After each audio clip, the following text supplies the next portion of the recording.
ओम तत्सत। आज के व्याख्यान का हमारा प्रकरण है वैशाख मास स्नान व्रत।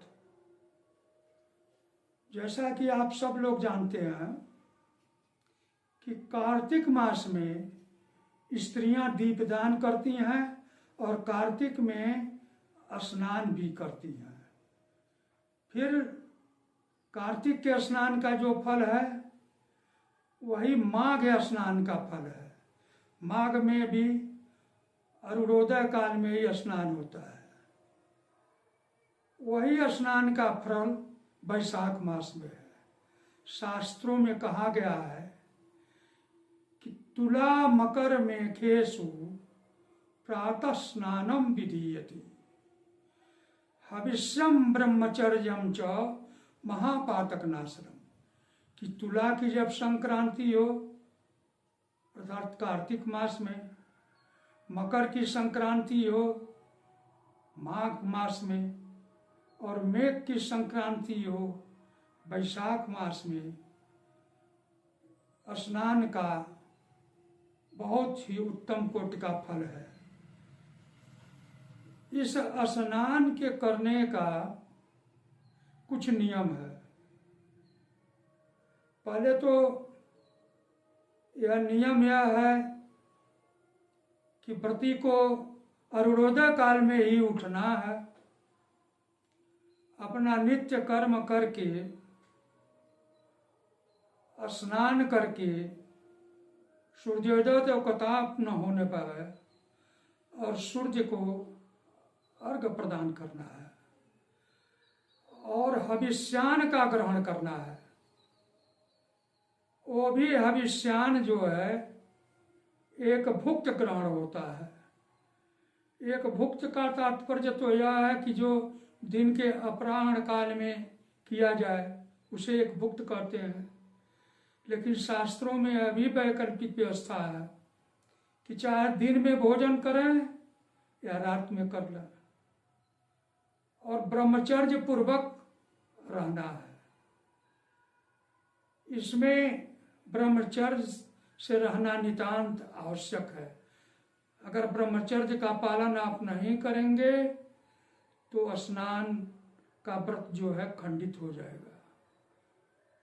अब दान के लिए प्रतिदिन आप स्नान करके एक घड़ा दान पूरे वैशाख में, नियम तो यह है कि प्रपा का दान करें, लेकिन अगर एक घड़ा दान करें तो ठीक है। तो घड़ा शब्द का थोड़ा सा प्रयोग शास्त्रकारों ने जो किया है इस युग में अटपट लग रहा है। तो छोटा जो घट है, छोटा घट ही सही, जिसको नाम में घूंची कहते हैं, या बड़ा कुल्हड़ ले लें या और कोई, उसको स्नान करके और उसके साथ कुछ शर्करा और कुछ दक्षिणा, उसको जो है संकल्प करके या मन ही में संकल्प कर दें कि हे सूर्यदेव, मैं जो है ये ब्राह्मण को जलकुंभ का दान कर रहा हूँ, इसका मुझे फल जरूर मिले। तो यह ब्राह्मण के घर जो है ये दे आवे। ये पूरे वैशाख मास में करें प्रतिदिन। और अंतिम दिन जो है नियम तो यह है कि 10 ब्राह्मणों को भोजन कराया जाए। लेकिन अगर 10 ब्राह्मणों को आप भोजन न करा पाते हो तो 10 ब्राह्मणों का निष्क्रय तंडुल दान करें। सोपकरण, सोपकरण का तात्पर्य है कि चावल जो है एक ब्राह्मण जितना ग्रहण कर सकता है उसमें साग, हल्दी, नमक, घृत, दाल, इसको सोपकरण कहते हैं। कुछ दक्षिणा मिला करके दान कर दें। लेकिन हाँ यह है कि प्रत्यक्ष ब्राह्मण का एक ब्राह्मण को अवश्य भोजन करावें और उस दिन जो है उसको कुछ वस्त्र दान जरूर करें। ऐसा करने से सूर्य नारायण जो है पूरे वर्ष तक आपको आरोग्यता प्रदान करते हैं।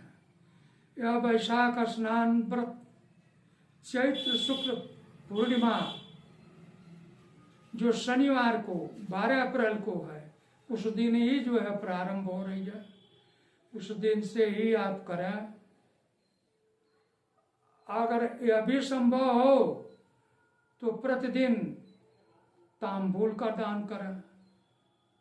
अगर उसमें भी आप सक्षम हैं तो अंत में ही सुवर्ण का दान करें।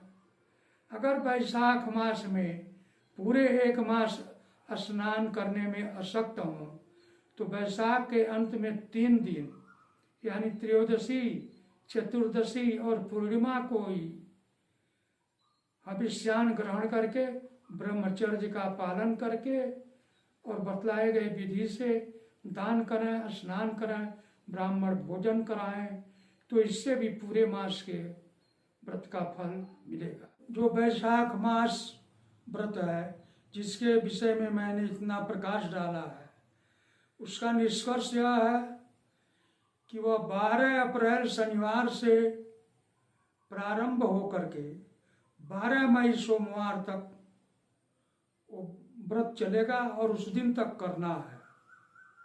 सर्वे भवन्तु सुखिनः, सर्वे सन्तु निरामयाः, सर्वे भद्राणि पश्यन्तु, मां कश्चित् दुःखभाग् भवेत्। ओम शांति शांति शांति।